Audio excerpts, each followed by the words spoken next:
Alright guys, let's go! Division 1. We're looking at the top division today in heroeslounge.gg, and we're also looking at the top two teams in that division. EPG Frozen going up against Disgusting in another best of 3 series.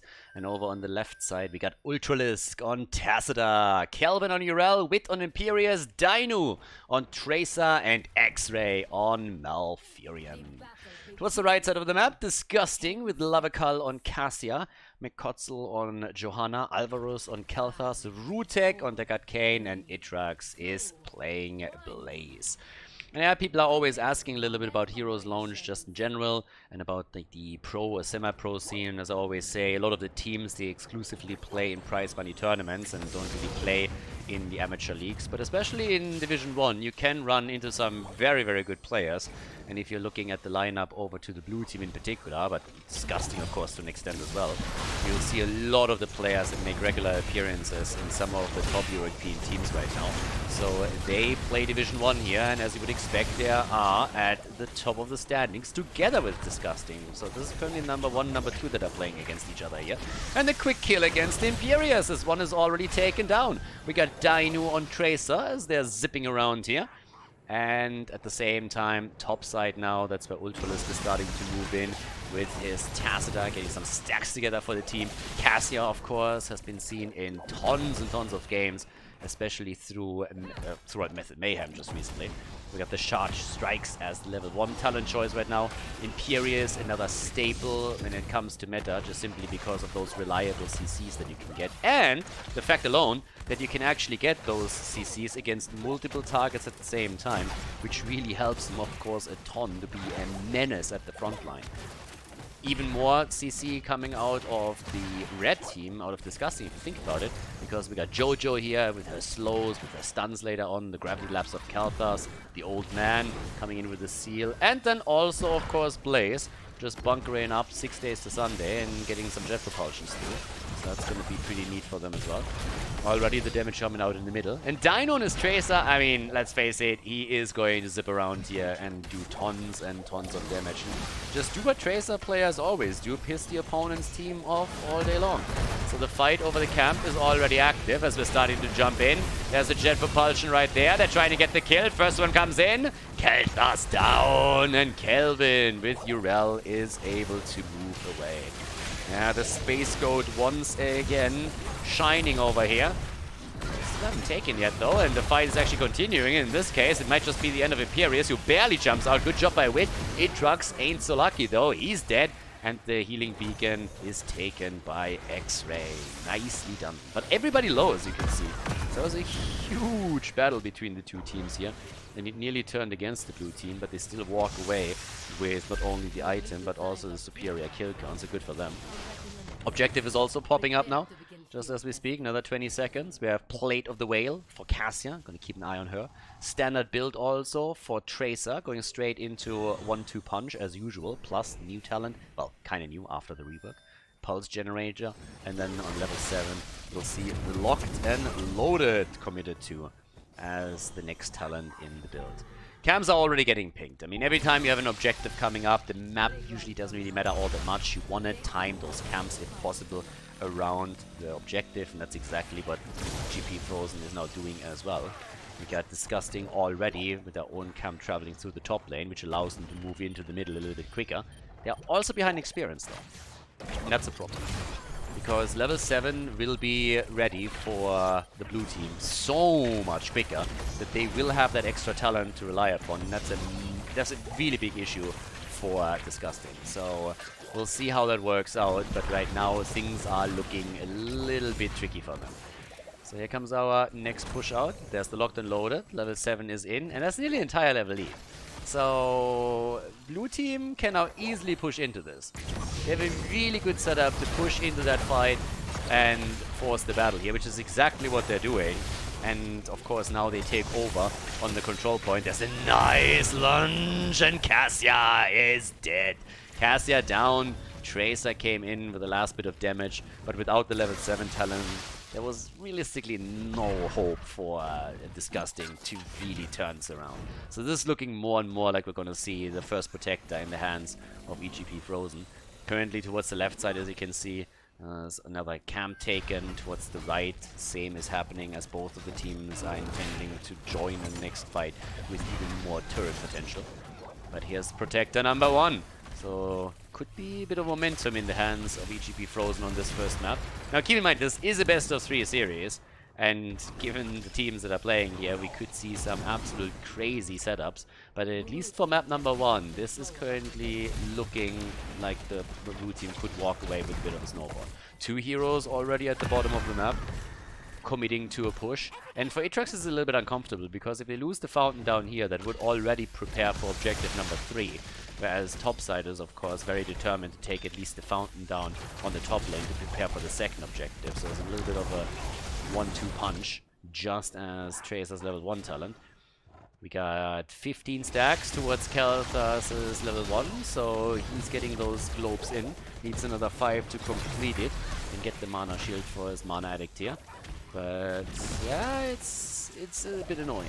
It's also, again, if you haven't picked up on it just yet, but with obviously playing Imperius now in the main tank position together with Urel, we've seen that combo multiple times actually during Method Mayhem 2, and it's a little bit nuts, honestly. Urel is so disruptive and has insane survivability, and then you have on top of that layered the stuns that come from Imperius himself, and all of this is a setup that allows heroes like Tracer to jump in deeper. Just look how nicely they're controlling the space right now. They got level 10, they got the next item. They have now 2 healing beacons in their hands, since they didn't even have to use items on the last objective, simply because they had the earlier talent. So just simply because they were better in soaking experience and then had the superior talents on the first objective, they didn't have to use any of their items. Now they're running 2 healing beacons against an opponent that can't face this because they don't have level 10 abilities yet. So they need to simply sit there and watch until the fort is down. That's a huge problem. Finally level 10 is in, but that doesn't change the fact that EGP Frozen is already fairly ahead with this one. So this will be more than a bit tricky. Pulse rounds, actually. Alright, range and charge rate has now been increased. The pulse rounds on level 10 for Tracer. We got bot side Urel still pushing. Tassadar taken over on the camp. Is now taking the top left. Dino, they're actually trying to go for him here, but there's just no way. Alright, that Blessed Shield gets dodged out too. Well, they might just get him after all. They commit a lot. Like a lot. No way. Oh, the final hit. The Phoenix kill. Nice. Yeah, we're going to take another look at this one. Zips around just barely. Can nearly escape here, but then the Phoenix comes out. And that's the final hit that comes in and takes Tracer down. So, nicely done. A lot of R buttons were pressed to get that kill. But hey, they did, right? So, at least that happened. And of course, we're going to take a closer look at that. So, 3 kills against 2. They're still in experience range, at least. Second objective usually happens around level 13. So that's what we're seeing there. Down to the bottom of the map. Aatrox with a stun against Tassadar. Take that Protoss down a notch. But Dino is already back to business. It's like, cheers, love. Okay. Stall a little bit for time. Rest of the team is coming in too. Aatrox is able to get out, so we're still Gucci over here. But the gap in experience is, of course, still there and still a concern. That hasn't changed yet. So, yeah. Definitely something to watch out for right now. Same time now, middle of the map. Alvarez is playing this very, very safe. Lavakal, on the other hand, is a little bit far out, but the rest of the team is there to support them. So they're starting to go for the attack as we speak. Here comes the Valkyrie. They're trying to get the killer. They might as well. Wit is low. Gets also hit by the ult on Deck Arcane. But Lavakal. Oh, Urel with a kill. And here's the cleanup crew. They're trying to go for a few more. Tracer's already looking for the angle on Khaldor and is coming in with a pulse bomb. Connected. Urel again. Hooves first. Jumps in. 3 down. What a slaughter. Oh. And a 5-man team wipe, ladies and gentlemen. Gonna take the end of that again. What an absolute slaughter over here. Kill after kill coming in. And eventually we have 5 kills for the blue team. And of course a lot of momentum now in the middle of the map to take the fort down. Even the wall towards the keep has now been destroyed. kind of results in a very significant lead in experience on top of that too. By now we have 8 kills against 2 for them, and of course the objective up at the top should be easily taken by them. Well, and just as I say that, if you think about it, there's at least even talent, so it's not really guaranteed that it's going to be an easy win on the objective. If anything, it's one of the few chances that the red team has to fight back into the game. But of course, there are several items down, and that's a problem now too. But here comes again the push. They're trying to go for the kill against Wit, and they nearly get it. The Phoenix is on the ground already too, zoning them even a little bit further. But there's the healing beacon already out. Kelvin jumps out. And off we go. 8 kills to 2 at this point. And the attempt to fight back now by Disgusting. They're trying to go in. Trying to get something connected over here. But Tracer's zipping around the edges of the fight. We're connecting another pulse bomb too. Blaze is down. And can they get more? It looks like it. Lava is on the run. But there's nothing that they can go to. They have lost the fort. They've lost the fountain. Cassia is dead. Deckard Kane is also eliminated. They go for Jojo, and that should be another kill. Nope, they actually let them slide. But both of them incredibly low here too. Ultralis trying to go in deep at this point. Even looking to see if you can get a bit more out of this. I want to highlight again that the second objective has not been taken yet. So they have just started to kill everything that moves, but they haven't committed to the objective yet. Instead, Kelvin is now moving down to the bottom of the map, as you can see here. But it's kind of interesting to see how this is all of a sudden working out for the red team. They are just no match in those team fights. It's 11 kills to 2 right now. And yeah, EPG Frozen is looking absolutely crazily strong here. A lot of it is, of course, momentum. Once that you have full-on item control and you are a talent ahead, especially when it's an important level 16 talent, if you have destroyed those forts, then there is just tons and tons of momentum, and that snowball can quickly turn into an avalanche, even without Mei in the game. So here's another attempt to turn it around as they are making a play for Urel. Blessed Shield missing. And Urel hopping out after being forced to press the R button. That goat is just simply unkillable at times, or at least that's what it feels like. So they're trying to get a bit more out of it. Doesn't really look good. 11 to 2 now on the board. But obviously this fight at the bottom of the map is not the only thing that matters here. We have topside Punisher now taken, or Protector, and that one moves into the middle as we speak. The rest of the fight is already going strong. 33,000 damage for Cassia. Blaze gets a little bit body blocked, but could walk out. Does he have the fountain? Nah, but he's still able to walk away. That's the beauty of still having a fort on the lane, right? So at least that worked for him, so that was okay. Alright, so everybody else is starting to move towards the top again, or this time into the middle. We have topside camp pushing. So there's that.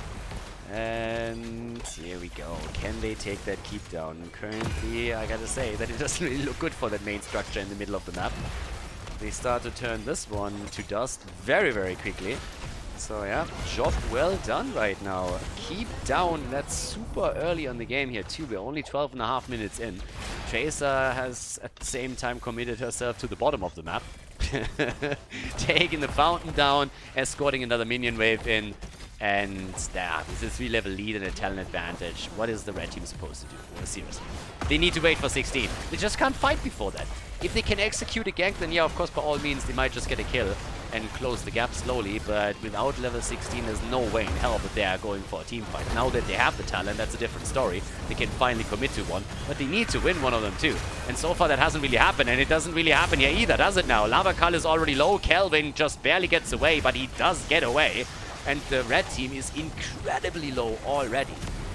So this is a huge problem right now. They go for Tassadar this time, but even that doesn't really work for them.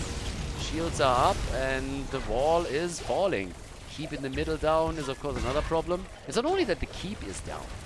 There's no fort destroyed on the other side. Which means there's no counter pressure. There's no catapult spawning for Disgusting anytime soon. Problem is it's level 28. Cassia is down, and we see the follow-up kill on Blaze. Ooh, it's a bit of a stomp right now. Yeah, again, EGP Frozen has a lot of top players on that lineup, and they had a fantastic draft. Urel, Imperius, Tassadar, and Tracer. That draft really got away from Disgusting as it seems. There's another kill here, and Tracer is just incredible right now. Dainu is wielding his hero like a surgeon. The scalpel is moving to the opponent's team and taking them apart.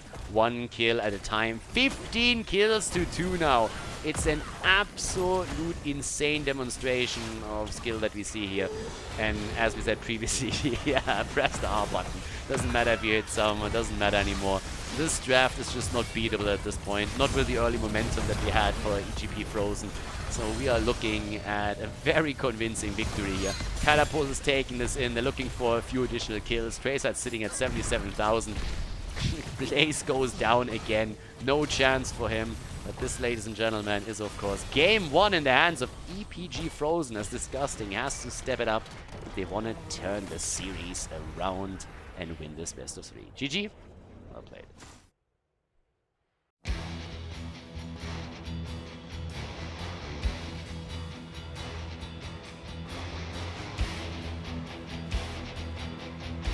Game number 2. Well, no, Cursed Hollow, everybody.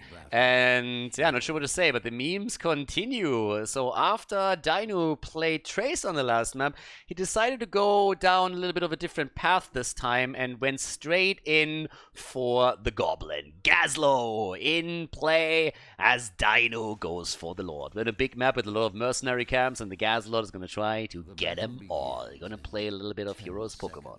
Wit on Imperius, we got Kelvin on Liming, Ultralisk on Maiev for EPG Frozen, and X-Ray on Trashwing. Another handicap for the team as they're going up against Disgusting with Rutek on Anna, Lavakal on Chromie, Alvaros on Falstad. We have Mark Kotzel on ETC and Itrax on Urel. Yeah, off we go. Level 1, Goblin repairs. Hashtag never trust a Goblin. No, but I wouldn't let him repair my PC. Let's just put it like that. Either way, my PC is fine. I got a high-tech PC, so no problem there. But our little Martian in the middle is currently doing his thing, and give him the clamps. Give him the clamps. They should have gone on full on the memes and just like go Robo Goblin and Mecha Lord later on.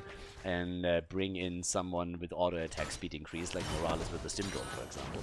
So, yeah. Obviously, one of the things that is happening here is that the blue team is also having a little bit of fun after being super dominant on last map. Keep in mind, this is Division 1. We are playing at the top level of Division 1 here, but it's still the amateur league. So a lot of the players that you see on the blue team side usually play not together as a team when it comes to all those tournaments that we have, with a lot of prize money on the line. But they are still playing on a pretty high level. And that kind of showed a little bit on the last map. The top standings can always change. This is still pretty early in the season, but Disgusting, they are fighting for one of those pole positions. Right now, though, EPG Frozen put on a clinic on the first map, and they're going to try and continue on this one. But there's already a little bit of counter pressure. Now, first of all, we have topside Falstad playing it kind of safe. We have also the first tribute is going to spawn up top in this position, which means that for the red team, it's kind of important to take this one first. Falstad is still sitting there, and he doesn't really trust what's going on. You can already tell he's just sitting there. It's like, yeah, I don't really know. I don't really know where the opponent is. I think I should stay safe, and that's actually a good call, because Ultralisk comes in, and even with that position, Alvaros nearly died. Ultralisk's Maiev is insane. It's so crazy that when he played it during Method Mayhem, it got afterwards consistently banned out against him. So you need to be careful with this. Going into the Charge Blast on level 4, we have Dainu with the Clockwork Steam Fists as he's going for the camps. All the mercenary camps, baby. You gotta get them all. Heroes Pokemon. Yeah, Heroes Pokemon is also going to be interesting because they just announced that they're going to have a Pokemon MOBA. Cast career is going to change, ladies. I'm going to cast Pokemon from here on out. That's going to be fun. Pikachu with a win! The quad kill! No, honestly, it's going to be kind of interesting to see what exactly happens with that. It was definitely not an announcement I expected that we're going to have a Pokemon MOBA. So, yeah, there's that. Either way, Ultralisk now coming in the attempt to not only zone the opponent out, but obviously he also wants to dance that little bush dance with ETC. First tribute is now up, and they have a chance to lock that in. We have a fair amount of stacks actually coming together for Gazlo, who is completely left alone at the bottom of the map now. And yeah, he's sitting at 200 stacks already for his setup. Kelvin gets out, down to the bottom of the map.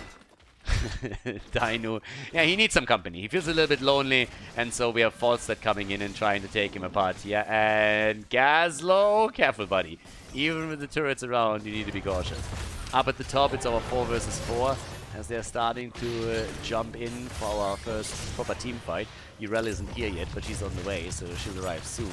And I can help out a little bit, as Chromie is doing what she does best, pissing everybody off on the other side.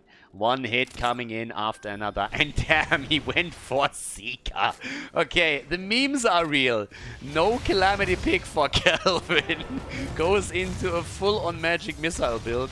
I gotta admit, even after the Gazlo, I didn't see this one coming. So, yeah, there's a lot of confidence on their end that they can make those plays work. So let's see if that works out here. We had level 7 talents in, as mentioned. That means that now we also have the engine gunk for Gazlo, who's still at the bottom of the map. There's the kill, as Ultralisk is jumping in and takes ETC down. They might even be able to follow up with a bit more. Yeah, but the lunge on Wit misses. Atriox, on the other hand, sees this as an invitation to jump in right away and go for a little bit more attack power. Still, of course, interrupted. Taking a tribute against Chromie is more than a little bit annoying. Now, if Ultralisk can heal up and jump on her and maybe even take her down, that would, of course, be fantastic. Question is always, can he make that play? Atriox is back in. Let's go. Wit. There's a polymorph, but they gotta be careful here. Still, 1 versus 1 with Gazlo and Falstad is still active at the bottom of the map. This could be a kill though. Wow, Wit gets healed up again as X-Ray comes through with right wing. Ultralisk dipping in time and time again for another connect and a bit more AoE damage. Still 1 kill against 0, and that tribute is just delayed, delayed, delayed, and delayed. 13 stacks now for the level 1 on Gazlo. Another attempt. Once again thwarted right here. And off we go. Bot lane, Falstad has actually retreated. So at the bot lane, Gazlo is alone. Up at the top, they're able to also take the tribute. And yeah, there's turrets galore just everywhere. Dino's still okay with mana, so he's not gonna be heading back anytime soon. Atriox, yeah, he might actually jump in from the side here. They're trying to gank him apparently, but I'm not sure if Urella is gonna be able to do that. Tries to get past him to push him into the stun, but doesn't really work out for them. So Dino simply walking away and saying like, boys, I got this. Yeah, putting the first turret in just to see if someone moves in for the boss. I'm just waiting for the moment when he solos the boss. He has 300 stacks on his level 4 now, and he's getting more as we speak. So yeah, the shots are fired. As the next tribute has been announced, and the Siege Giant camp is already traveling through the top lane. And of course, the Robo-Goblin! Oh yeah! Robo-Goblin is in, and down here, Urel is still trying to sniff out if maybe the blue team commits to a boss push, which isn't really the case just now. It's all about the tribute once again. Falstad has taken the Siege Giants at the bottom of the map, and Gazlo is more than happy to work a little bit farther towards the completion of his level 1 and level 4 talent. He's at 466 stacks right now, so he's doing extremely well with that. His stack count is looking really good. Moves into the middle because he has to deal with the camp, of course, so that's another thing. But he's getting a lot of value there as Falstad flies topside because they finally want to take one of those tributes. The problem for the red team for discussing is if they don't get that tribute, the next one is one that they have to fight over, and if Gazlo can move in first and take those turrets in, then they're in even more trouble. And Gazlo is nearly done with the quest. He's nearly done with it. He's at 540 right now. So, yeah, the Gas Lord is rotating and he's getting more and more and more and more. And that cooldown reduction right there, yeah, that's gonna be pretty insane. Also, of course, his level 1, nothing that we should frown upon either. It's another 6 that he needs, and that's definitely doable. And honestly, the more they fight up at the top and can interrupt this, I mean, the better at the end of the day, right? It allows more time for Gazlo at the bottom to push this through. Rutek has finally completed the channel, which means a 1 versus 1 tribute situation on the map. But Gazlo is done. Gazlo is done. Turrets everywhere, and it's time for the push on the boss. Yep. And that poor thing has to go up against one turret after another. And Dainu is just giving him the claps. Okay, so they get bot boss very quickly, I might add. Whereas the red team has moved towards the top side. They're a little bit late to the party though, as you can tell. I mean, they are late on this one. They should... Oh, maybe they're not getting it after all. Ultralisk is already here, and he's saying like, guys, they still need a little bit of time for this one. ETC is trying to prevent them. That could be bad. Falstad has the gust, of course. He might have to use it here. Oh, Boston. And the gust, and they take it. Yeah, but Gazlo's at the bottom of the map. He's not even part of this. So Wit has to commit to his ult in order to get away here. But he gets sucked back in by Chromie. He has the power slide, and that's a kill against Wit. Boss on the bottom of the map, on the other hand, takes this one nearly down. Brightwing is jumping away. Gazlo is here. Gazlord, Best Lord, of course.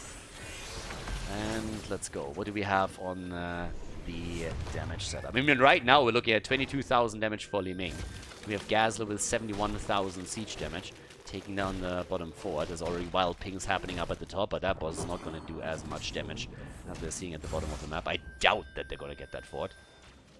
Yeah, hoppity hop. But the channel is through. That's 2 against 1. And Gazlo is giving him the clamps. Once again. Alright. And the boss has by now traveled down to the bottom of the map and is starting to take the towers down. Doesn't get all of them. But top side is going to get the fort after all. Yep, Gazlo is a little bit too late. But he could prepare for this tribute now. That's where the next tribute spawns. Gets 1 turret already in. With a cooldown reduction and everything else, they could definitely make that play. So set this up for the next setup. So this is going to be pretty easy. In we go. That's the experience, of course, taken. 1-1. And the push through the middle. Same time now, we also have the mercenaries pushing mid side. Falstad, of course, still provides the global action. That's the more important part.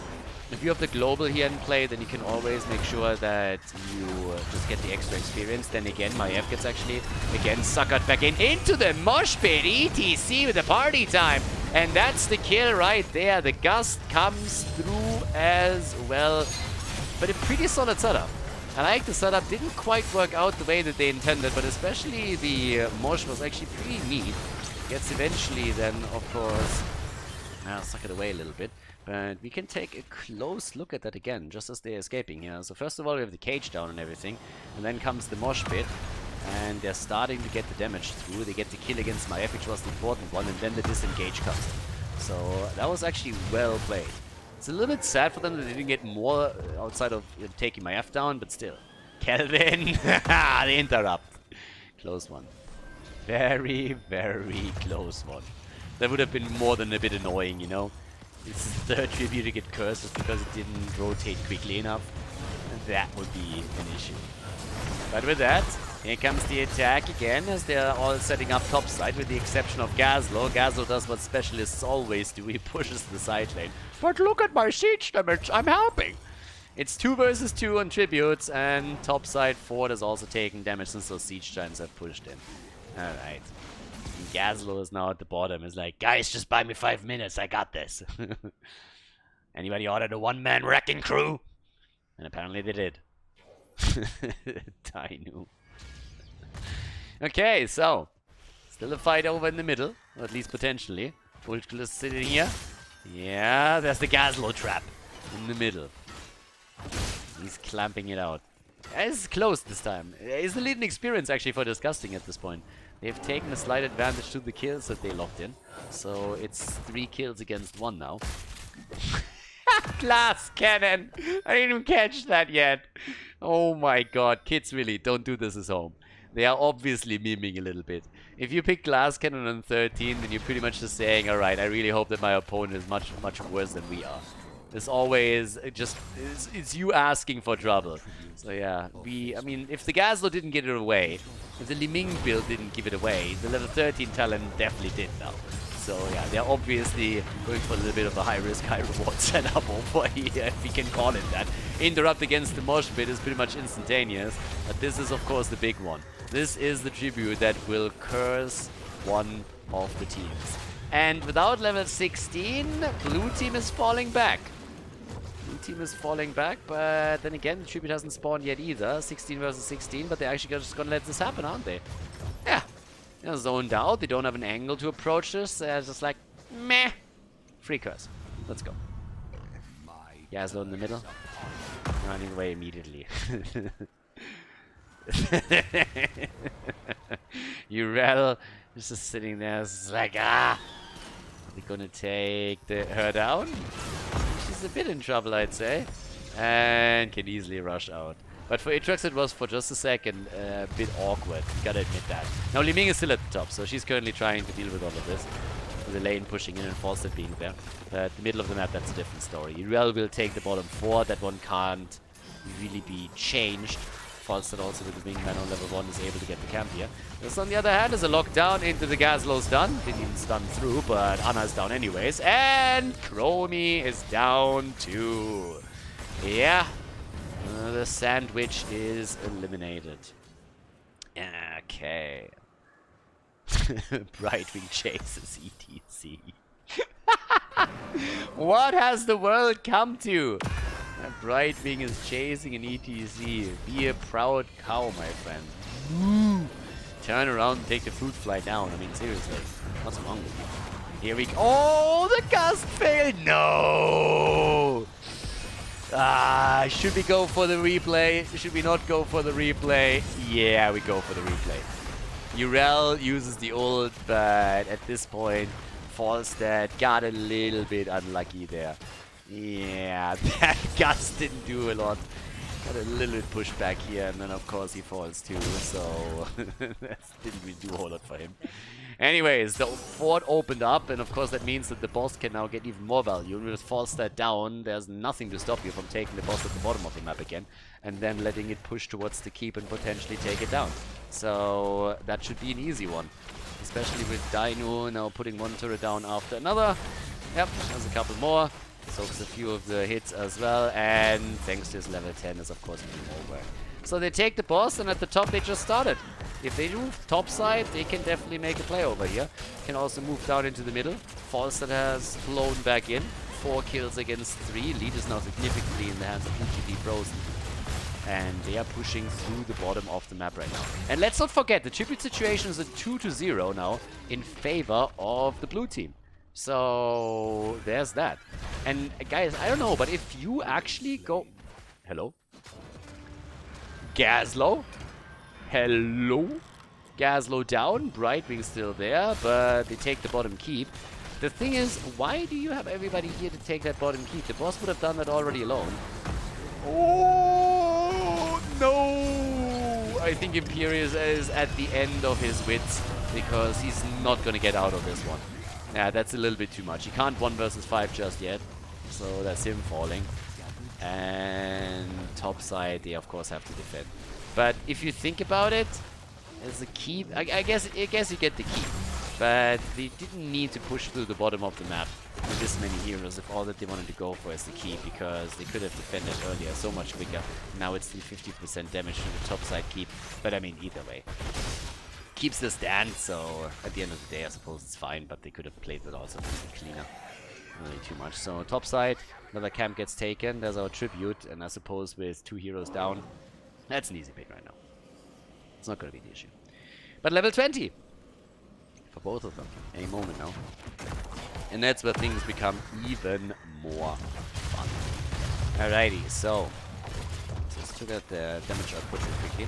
43,000 against 45,000. The Mecha Lord! The Mecha Lord is in, everybody! Oh yeah, here we go. A little bit more armor, and Gazlow is slowly morphing into a tank here. More work to be done. The Gazlord needs to do his thing. We're just trying to follow up on Aatrox. Nothing that he can do at this point. Okay. Okay, apparently this time they want the curse. Dino's setting up around the tribute spawn is just saying like, alright boys, I'm gonna go for it. A little bit more scrap here, a little more scrap there, but they're starting to set up topside. He's just like, let them push into that, have fun with it. So yeah, 2, 3 turrets already in, and yeah, easy peasy. With the level 1, when did he complete it? 7 minutes in, 8 minutes in? I mean, it's super early. Now we have turrets pretty much over everywhere. Gets a little bit of scrap going. Can set a few more down. And yeah, they're already getting the lockdown over here. Okay, there's the tether. Ult had to be used by Urel early. Super early, actually. That's a problem. ETC gets attacked. Looking for the mosh pit right now. Oh, and he finds it. He finds it. They might get the kill, but ETC. Ah, Gaslow is down. No. ETC is also dead, and Li Ming dances a little bit on his corpse. Yeah, problem is that Aatrox. Run, Urel, run! Can she die? Can she actually die? And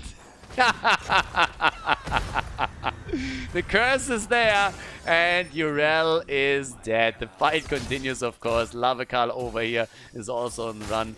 Gnomi is rushing away as quickly as she can. As quickly as her small feet are carrying her. Ana, on the other hand, she's old. She can't run that quickly. She's down.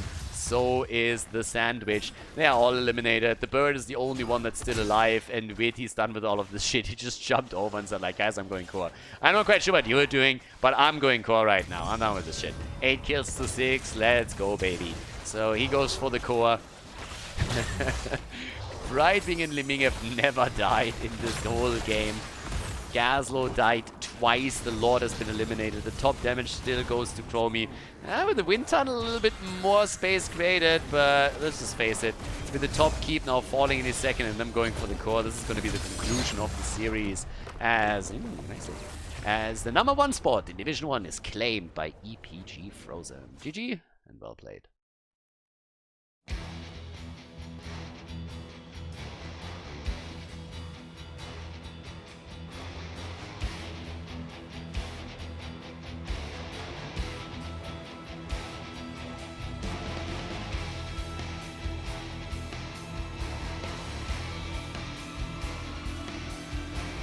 Thank you everybody for watching the video today. I hope that you enjoyed the show and the commentary. And keep in mind that the spoiler protection that is going to run for the rest of the video is made possible by all the support on patreon.com. So guys, if you want to support my work, if you want to help me start new projects and keep the spoiler protection in place, please consider heading over to patreon.com/Khaldor. There's also a link in the YouTube description, and check that out. Thanks in advance, and see you guys next time with more esports coverage here on Khaldor TV. Have a great day.